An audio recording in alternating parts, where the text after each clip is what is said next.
ॐ श्रीगणेशाय नमः। ॐ नमः शिवाय। ॐ ह्रीं श्रीं ह्रीं ह्रौं ह्रैं ह्रः हन हन दह दह पच पच गृहाण गृहाण मारय मारय मर्दय मर्दय महामहाभैरव भैरवरूपेण धूनय धूनय कंपय कंपय विघ्नय विघ्नय विश्वेश्वर क्षोभय क्षोभय कटु कटु मोहय हुं फट् स्वाहा। ह्रीं श्रीं ह्रीं ह्रौं ह्रैं ह्रः हन हन दह दह पच पच गृहाण गृहाण मारय मारय मर्दय मर्दय महामहाभैरव भैरवरूपेण धूनय धूनय कंपय कंपय विघ्नय विघ्नय विश्वेश्वर क्षोभय क्षोभय कटु कटु मोहय हुं फट् स्वाहा।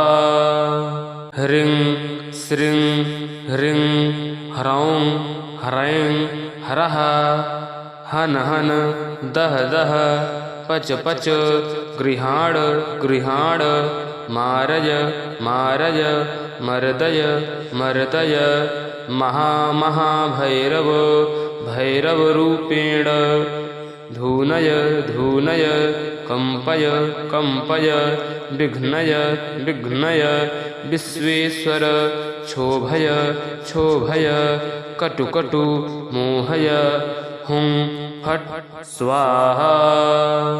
ह्रीं श्रीं ह्रीं ह्रौं ह्रैं ह्रः हन हन दह दह पच पच गृहाण गृहाण मारय मारय मर्दय मर्दय महामहाभैरव भैरवरूपेण धूनय धूनय कंपय कंपय विघ्नय विघ्नय विश्वेश्वर क्षोभय क्षोभय कटु कटु मोहय हुं फट् स्वाहा।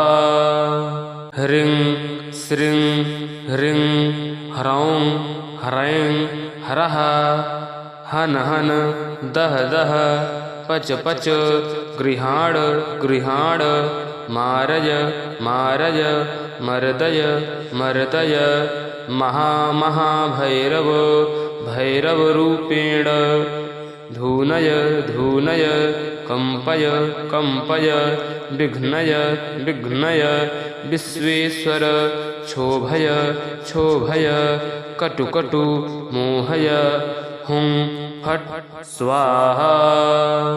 ह्रीं श्रीं ह्रीं ह्रौं ह्रैं ह्रः हन हन दह दह पच पच गृहाण गृहाण मारय मारय मर्दय मर्दय महामहाभैरव भैरवरूपेण धूनय धूनय कंपय कंपय विघ्नय विघ्नय विश्वेश्वर क्षोभय क्षोभय कटु कटु मोहय हुं फट् स्वाहा।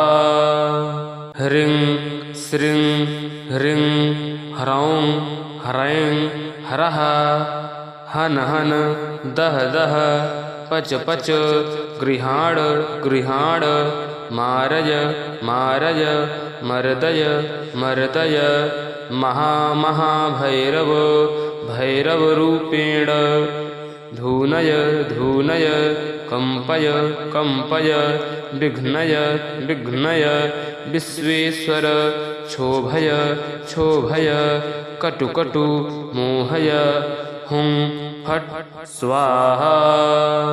ह्रीं श्रीं ह्रीं ह्रौं ह्रैं ह्रः हन हन दह दह पच पच गृहाण गृहाण मारय मारय मर्दय मर्दय महा